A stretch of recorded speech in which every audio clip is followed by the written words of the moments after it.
Hello, good evening, and welcome back to The Lynn Show. This is season 3. The Lynn Show goes global, and that's what we're going to do tonight. Also, we're going to continue to go global, visiting our friends, our other Moor and Olami branches around the world, speaking with young professionals. And tonight, we are going to be in France. So really excited for that. And yes, we have just finished Purim, and we're all feeling the effects of Purim. Hopefully, just like the hangover, we're feeling we were drunk with love. What they call drunk in love, drunk with love, drunk in love. We were drunk in love with being Jews. That's the whole point of the holiday. And so we're feeling that like romantic, spiritual morning after kind of feeling where you just can't believe your luck and you can't believe the love you're in. So what we're doing is doing exactly what Queen Esther said that we should do, which is go and collect all the Jews that you can find. And from around the world, right? Well, then it was 127 provinces in Persia. And now we're talking about the globe, which is probably with technology smaller than 127 Persian provinces were back then. So we're doing our small part now to bring the Jewish world together and closer. So that's this season's about. And tonight we'll be speaking with 2 representatives of the Jews of France. We're very excited to meet them. Odelia Sibony and Laurent Allouche will be joining us. And it's going to be a great conversation. Okay, there's Odelia Sibony and Laurent. And first, though, before we meet them in person live, let's give a little bit of the history, the news of the Jews in France.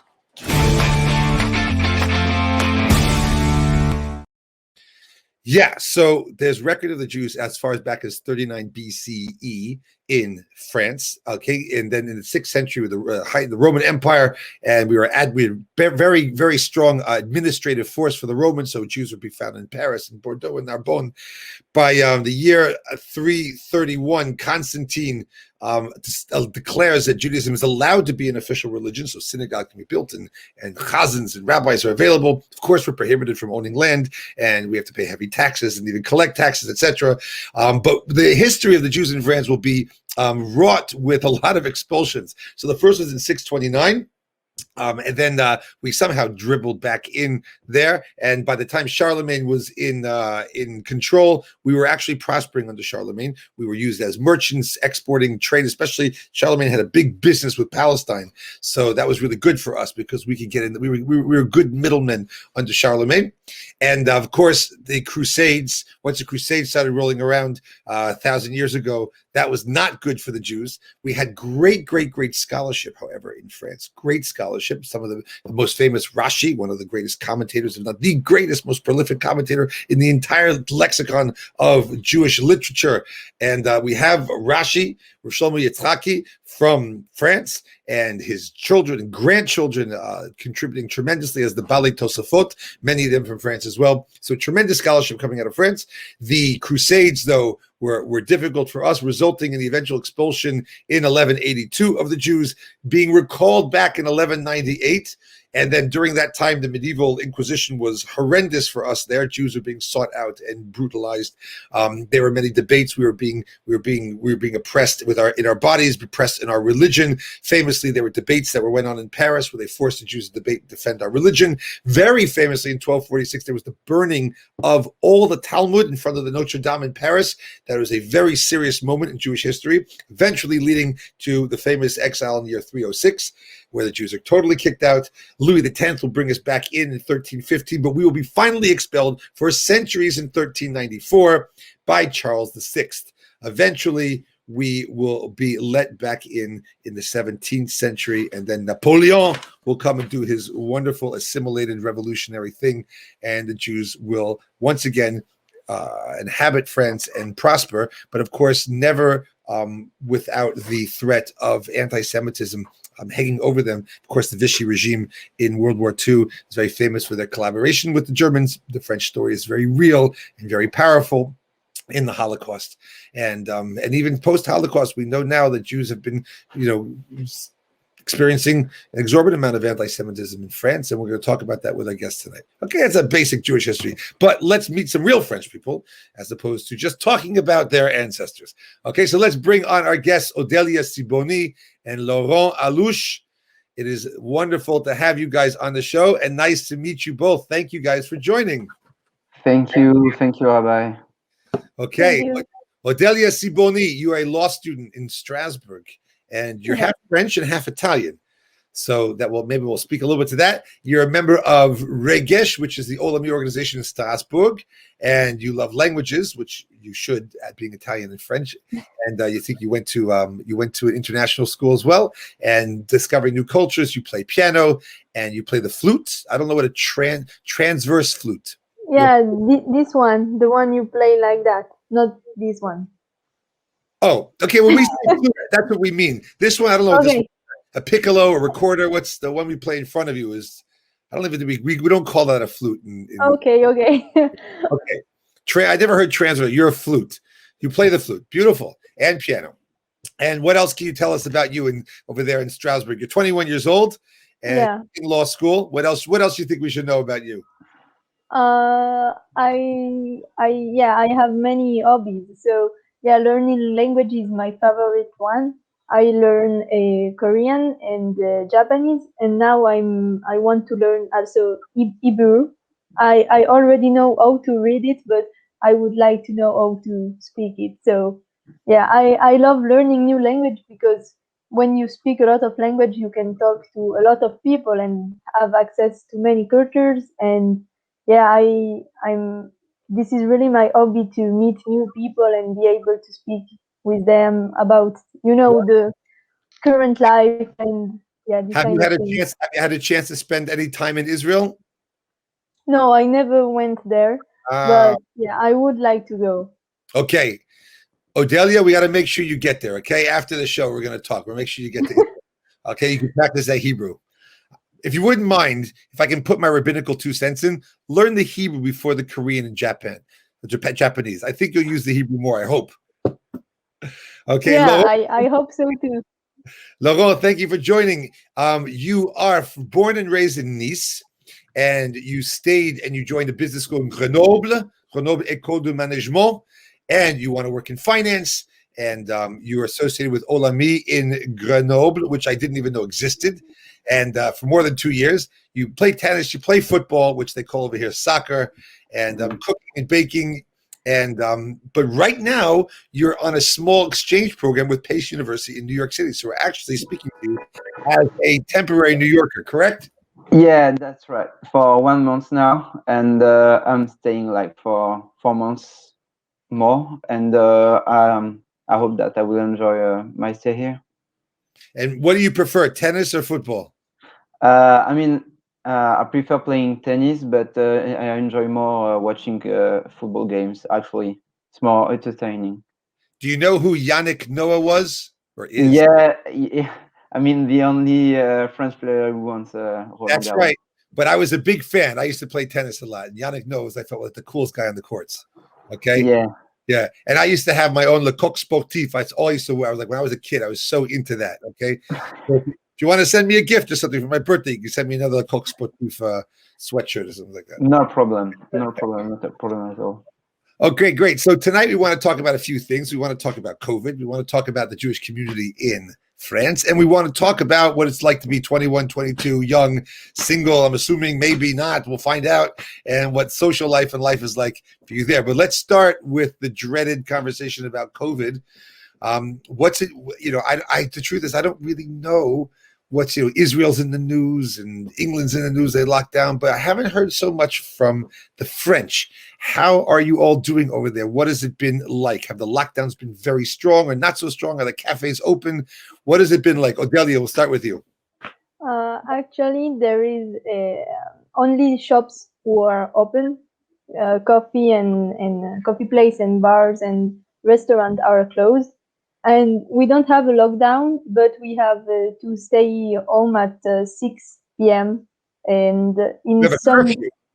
Curfew, exactly. Wow. And in some city now, there is too much case of COVID, so they decide to put a lockdown only on weekend. So basically, we can hang out. Have schools been open or they've been all online? Schools for children, yes, but university are closed. Okay, so kids have gone to school. That probably saves the sanity of the parents. But there's a curfew. We haven't had such a thing. There's no such thing as a curfew in America. Have you found that the French have been very obedient? I mean, when the government comes out with suggestions, have the French been helpful and obedient? Not really. It depends. At the beginning, I think everyone was scared, so they they were careful. But now there is a lot of people without mask or this kind of thing. So I think people get used to COVID, so they are getting bored. Right. Laurent, how has it been for you? You clearly managed to get out of France. Yeah, that's the best way I could imagine. How did you manage that?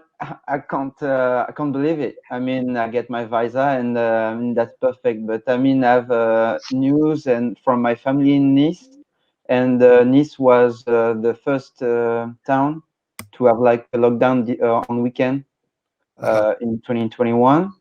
So it was difficult at first, but I mean, for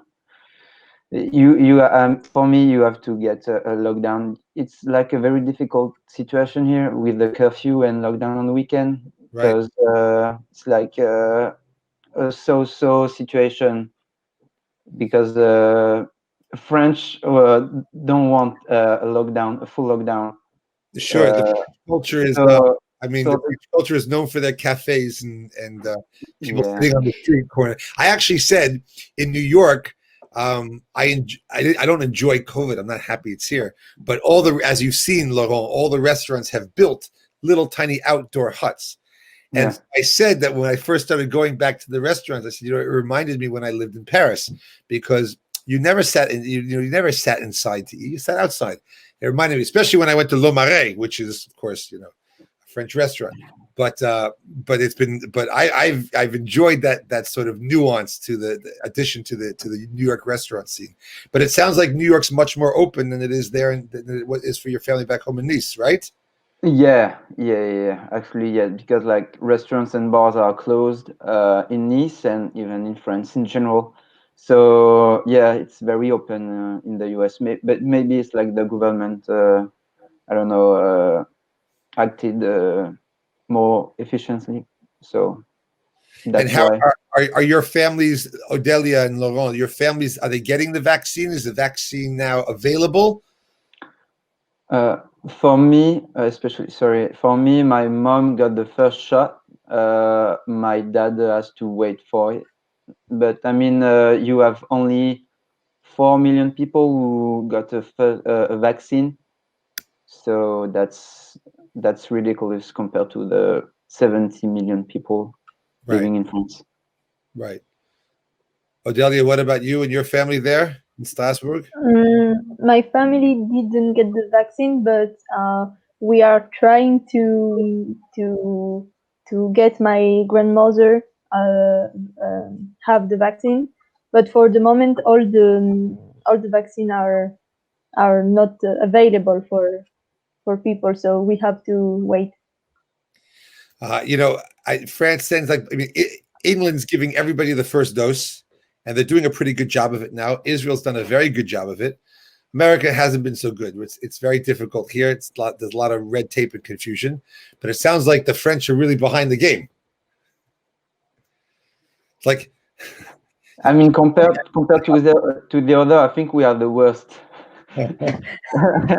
That's a shame. I mean, I'm not proud to be French when I talk about vaccination campaign. Not at all. Okay, well let's see if you're proud to be French when you talk about the Jews of France. So let's go into now, before COVID hit, we were seeing, unfortunately, numerous times a year, serious anti-Semitic incidents, very violent events that were directed at Jews in France. And we know here the Jewish community here would learn that Jews in France were piling out, leaving Israel. There's so many French in Israel, so many French in Miami. They're not coming to New York so much. They're going to Miami. right? So tell us what's that like. Is it what is it? What does it feel like to be a Jew in France now? I know that when I was told that if I'm going to go looking like this and walk around the streets with a yarmulke on my head or a black hat, I'm crazy. Like I can't walk the streets of Paris anymore like that. Tell us from your experience, Odelia. You'll start first with what is it? What is it like to be a Jew living in France today? In my city, in Strasbourg, we have the chance to have many Jews. So there is a neighborhood where are a lot of Jews, and I think there it's easy to live as a Jew because there is a lot of kosher restaurant. You can there is a school for Jewish people, and it's like a little world. But when you go to city center or even in another place in the city, it's if you it depends of the city, but sometimes it can be a little bit dangerous to walk with the kippah or something like that. And is the danger only because the let's call it the Muslim population is so strong? Is that the danger, or is the danger from many types of French citizens? Is it specifically from the Muslim community, or is it spread out? I think it's spread out. I think, for example, there is also anti-Semitism act, who are from just like that. Not it's not on purpose. It's just happened.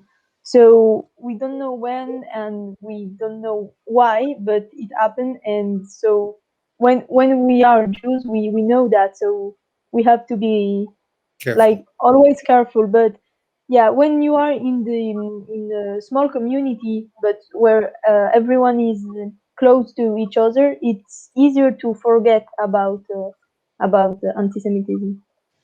Laurent, are people leaving? Do you feel that people are leaving France? The Jews are leaving to Israel and America and elsewhere? Yeah.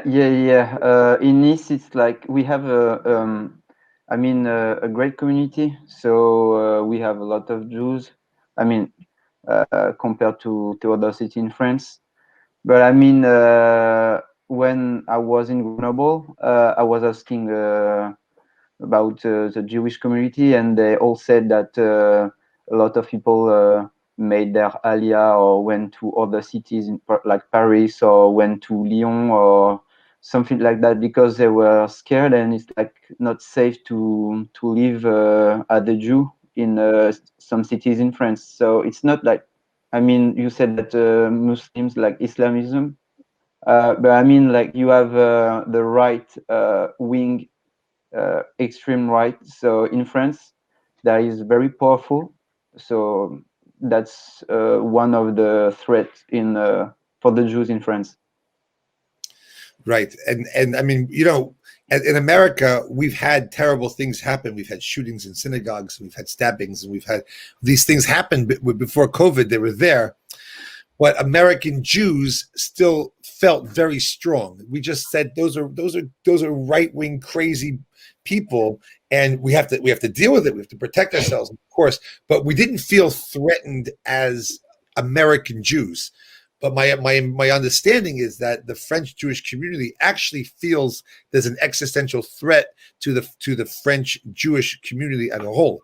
Do you agree with that? Is that true, Odelia? You think that's true? Yeah, I think that's true because I have the impression that in French you are Jew or you are French. To be both, it's possible, but it's difficult. Right. Laurent, it depends on the city also, but in my city it's easier. But I know that in some other city in French it can be hard. But besides Paris and Lyon and Nice and Strasbourg, what other cities have significant Jewish communities in France? Marseille, Bordeaux, more or less. But I mean, Marseille is like the second biggest community in France. So that's I mean, they have a lot of Jews in Marseille, and they feel proud of it. I mean, and yet they suffered very, very much there with certain things in recent history. Yeah, very, very difficult. I mean, the understanding is that French Jewry is they say the days are numbered. It's very sad. My neighbor here in Philadelphia, both my neighbors, I live on both sides of me are French, and they really feel it's a terrible shame. French Jewish history is so rich, and has contributed so much, and Jews have seemed to have adapted the culture with such love and fervor, and it's a shame to see that threatened. It really is. Let's talk a little bit. You're both young and you're there. I mean, I don't want you to have to say anything right now that you're also going to leave France, right? But what has it been like to be young in France during COVID? I mean, I'm asking specifically, like in the Jewish social scene. Have you been? Has it been just a disaster? Are people being creative? They're finding ways to meet each other. Odelia, what's it? You're in Strasbourg. How many Jews live in Strasbourg today? About? I don't know, but a lot. A lot. A good size. Yeah. Okay. And during COVID, at the beginning, when we were in lockdown, they organized a lot of Zoom activities, Zoom lesson, and Zoom meeting. Right. And now that the COVID, that the lockdown is over, we, even with the curfew, we can organize some parties, or Shabbat, for Shabbat, for example, we can eat together. Or for example, for Purim this year, we were able to do small parties, like not a lot of people in the same room, but Right. still do something. So at least that's good. Do you find that in Strasbourg with your friends, do young Jews tend to date and socialize with other Jews, or is it very assimilated and open there? How do young Jews in Strasbourg, or in France for that matter, feel? Is it more of a closed community, or are people more assimilated and open? I think it's the closed community, and Jews stay with Jew. But sometimes there is some Jewish people who aren't into the community, and it's hard to get them inside. But I think once they are inside, it's they meet new friends, new people, and people are very kind to you. So yeah, after this is your new friend, so it's easier. But when you're not inside, it's sometimes it can be difficult. But I think in my community, people are close. And have you found that the anti-Semitism in France, the way it's played out, has made the Jewish community stronger where you live? Yeah, we have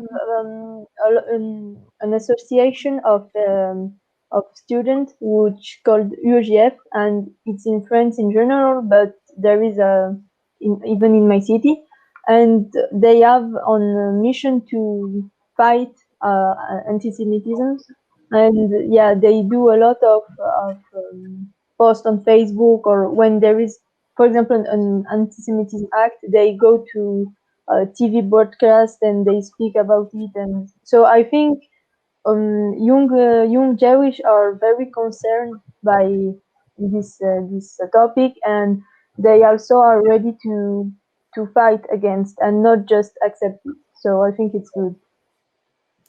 Laurent, what's the social life been for you and your friends in Nice, in the south of France there? It was very difficult, actually. I mean, I couldn't go to the shul for Shabbat, and for meeting the friends. Most of mine are in Grenoble, so I was like Zoom. It was only Zoom meeting, and after the lockdown, I couldn't go to Grenoble, and I went here. So it was like I couldn't get a lot of them. But I mean, it was like as Odelia said, a lot of Zoom meetings, a lot of parasha classes on Zoom, etc. So it was, I mean, it was good. It was okay, because like you feel like you feel connected to the people with different kinds of ways. But I mean, Right. that's great. Right. And what's the dating? What's dating been like for young French Jews? Is there any new apps that came up or anything that came up? I mean, I don't know. I've never been into it, but actually, yeah, you got a lot of dating apps. I don't know if you have like a Jewish dating app. I mean, I think you have it, but a long time ago. But I mean, it was even meeting friends difficult to it's difficult to do it with COVID-19. So dating, it's like a bit a bit difficult even in New York also. So Right, Laurent, do you have friends here in New York? yeah, I do I do have some friends in New York, like coming from my school also. Okay. Few of them, and yeah, actually I know some Jews from Kronheitz and Okay, but Laurent, you have to come by. You have to come by more Manhattan this before you leave. Okay. So yeah, I have to. we want to meet you in person. And Odelia, so you're in Strasbourg and you have not been to Israel. So No. how many of your friends still have not been to Israel? A lot? Or are you unique? I think I'm the only one. Right? Especially from France. It's not that far a flight. So Yeah, it's not that far. we have to get you to go. And which you have a parent who's Italian, right? Yeah, my mother. Your mother's Italian. Where is she from in Italy? Sicily, Okay. And have you been the south of Italy. have you been to visit there many times? My mother live with me, Yes. but we go to see the family there. Right. Is there a large Jewish Yeah, community there in Sicily? not a lot. There in the past there were a few Jews, and now it's in the main yeah in the biggest city of Sicily there is some, but it's not a lot like in the north of the Italy. Okay. First of all, I do want to thank you both very much for joining this conversation. And Odelia, we hope to meet you soon, preferably in Jerusalem. So we got to make sure that you get there. Yeah. As soon as Israel opens up the skies, let's go. Let's get you over there and get that Hebrew flowing. And then we'll find a way for you to play piano and flute on the streets of Jerusalem. Okay. That's At what the same time. Sure. at the same time. It's a good trick. And Laurent, we'll see you. We'll see you this week or next week. Okay. Yeah, for sure. Okay, 100%. And I just want to, leave you guys with just a thought now that we finished Purim, and we are now getting ready for Pesach. I like to say that when we begin the Passover Seder, the Haggadah, the first thing we do is make sure that we invite Jews to come and have the Seder with us. That's the first thing. So we have to appreciate that in the times of COVID and the lockdowns and the curfews, that's been taken away from us, just like it was last year. But we've had it. Last year was a shock, and this year now we've got to come to this year with a better understanding of what it means to appreciate being part of the Jewish people, of the ability to reach out to people and have people join us. But deeper than that is what is the common thread that unites us all. Why is it that my Passover Seder, we should open the door to our homes on Seder night, and outside our door should be any Jew anywhere in the world should be able to come right into our Seder? Why is that? Why is that connection why is that connection so deep? Why does it run through our veins? And Passover night is the night before we have an evening to remember where we come from. We have to know who we are. We have to know that Jews are connected. We're family, close family. And whatever I have, if I have a Passover Seder and you need a Seder, if I have food and you're hungry, whatever it is that any other Jew needs, if you have, you share it as much as you can. Our job now is to sort of reach out over the ocean to different cultures. We have people like Odelia who learn lots of languages, or we have Google Translate, and we have Zoom, or we've got lots of things that we can get together and get closer to each other. That's the beauty of what our organization Olami is trying to do. That's why we're having this program, and we look forward to getting everyone in one room together at some point. I can't wait to have all of our guests from these shows come together. It'll be really very special, really very nice. I look forward to meeting you both in person very soon, God willing. And I wish you Chag Kasher v'Sameach, and we hope to see you soon. Laurent, see you next week. Yeah, for sure.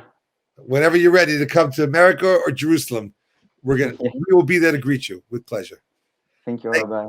Bye-bye. Thank you guys very much. Have a good night. Thank you. And remember, by the way, if you're in New York, take us up on our Shabbat dinners, okay? With a click, just a couple clicks, and you have delicious catered meals from Sage Kitchen, from Sova Catering. We have it all prepared for you. You just got to click how many people you need it for. It'll be delivered to your door. Take advantage of that. Start inviting people over. Get that vaccine. Start having people over and start reigniting the beauty of company and Shabbat together. And we've got the food to make it delicious. So take advantage of that. Laurent, Odelia, merci bien. Thank you for coming. Thank you, Rabbi. We'll see you soon. Bye-bye. Bye. Here we go now.